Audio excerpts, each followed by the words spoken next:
Okay, let's finally get to the calculus here.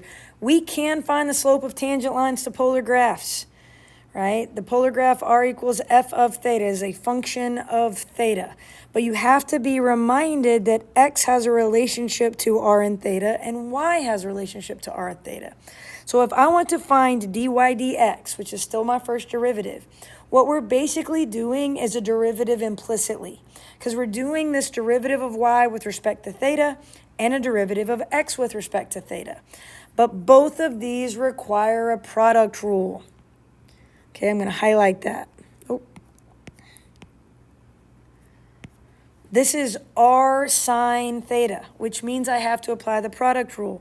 Overall, this rule that I'm about to show you is much easier to derive than it is to memorize. So I am not asking you to memorize it, although it will be required on the AP exam. What I am asking you to do is to know how to get there. Okay, you're going to have to apply the product rule. So here we go. dy d theta. So I'm going to focus right here. This is going to be the second, which is sine theta, times the derivative of r. The derivative of r is not 1. It is dr d theta, because everything is with respect to theta, plus the first times the derivative of the second. And the derivative of sine is cosine. So cosine. Now technically I would take the derivative of the inside at this point, but this is d theta, which is just 1. So I don't have to mess with that part. So there is your product rule that covers dy d theta only. So now you have to do dx d theta. Same general process here. So we're going to do the second times the derivative of the first plus the first. And now the derivative of this one is negative sine theta. So most of the time you end up seeing this as subtraction, right? So you can put dr d theta first. That happens most often, although it's certainly not required. So sine theta here plus r cosine theta divided by dr d theta. I always like to start with that dr d theta. It's just a little bit easier for me. Minus r sine theta. So this is your rule, but ultimately it can be found by using the product rule. But you do have to obviously make sure you get the y on top and the dx on the bottom. So dy d theta over dx d theta. Let's do one example together. See if we can build this up a little bit. It wants me to find dy dx, which is the slope. Remember, I can still draw a line on top of a polar curve in a coordinate plane. But if I want to draw a line, I have to have dy dx. So according to this, I need a theta value, which they gave me. I also need an r, which they gave me. And then I need dr d theta. Well, that's up to me. So dr d theta is the derivative of r with respect to theta. So the derivative of sine is cosine. So there's my dr d theta part. Now, let's go ahead and start plugging some stuff in. And I'm just going to say the formula again out loud. So I'm going to say dy dx equals dy d theta. So I'm going to focus on the y, and y is r sine theta. So I'm going to do the second sine theta times the derivative of the first. And their dr d theta is that 2 cosine, right? So 2 cosine theta plus r, well, r is right there. They gave that to me, 3 plus 2 sine theta. So 3 plus 2 sine theta, that's the first, times the derivative of the second. The derivative of sine is cosine, so I'll just leave that as cosine theta. This looks really nasty. It does simplify, so just hang tight. So now I'm going to do dx d theta. So the second times the derivative of the first. So cosine theta times dr d theta, which we've already established.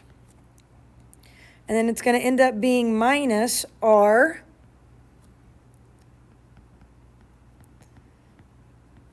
times sine theta.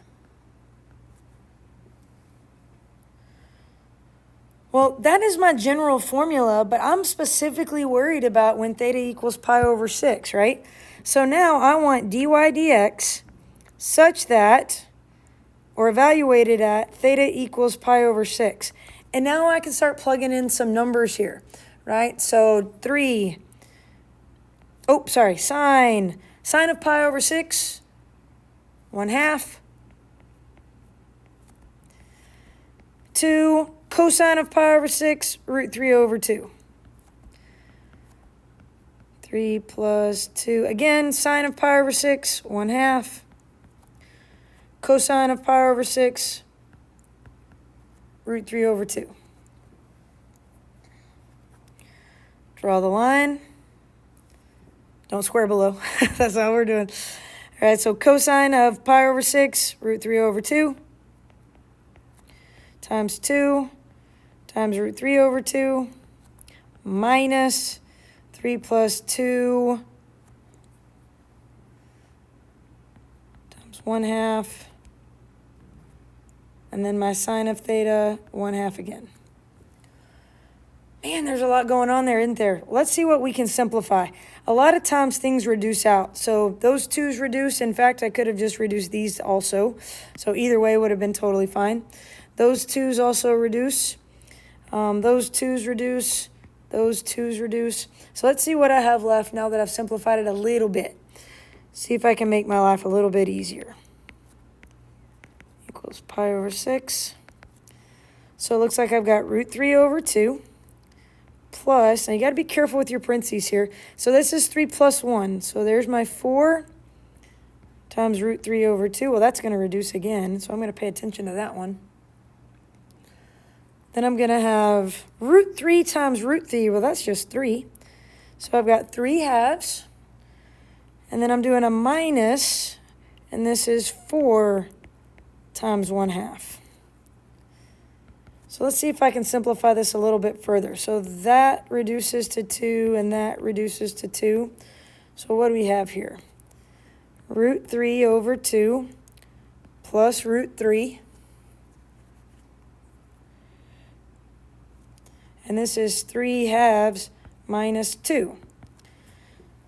So this is root 3 plus 2 root 3. Oh, I forgot that 2, didn't I? I knew that I forgot a 2. I knew that I was missing something. So there's a 2 there. So now it's going to be root 3 plus 4 root 3 over 2. And then obviously 3/2 minus 2 is negative 1/2. So keep, change, flip. So I have root 3 here. I'm going to have 5 of those. And then times a negative 2 over 1. So this ends up being negative, but those 2's reduce pretty quickly. So the slope is exactly negative 5 root 3. So that is the slope of this polar function. So slope at theta equals pi over 6. That is how we deal with the derivative of a polar function, or the slope of a polar function at a point.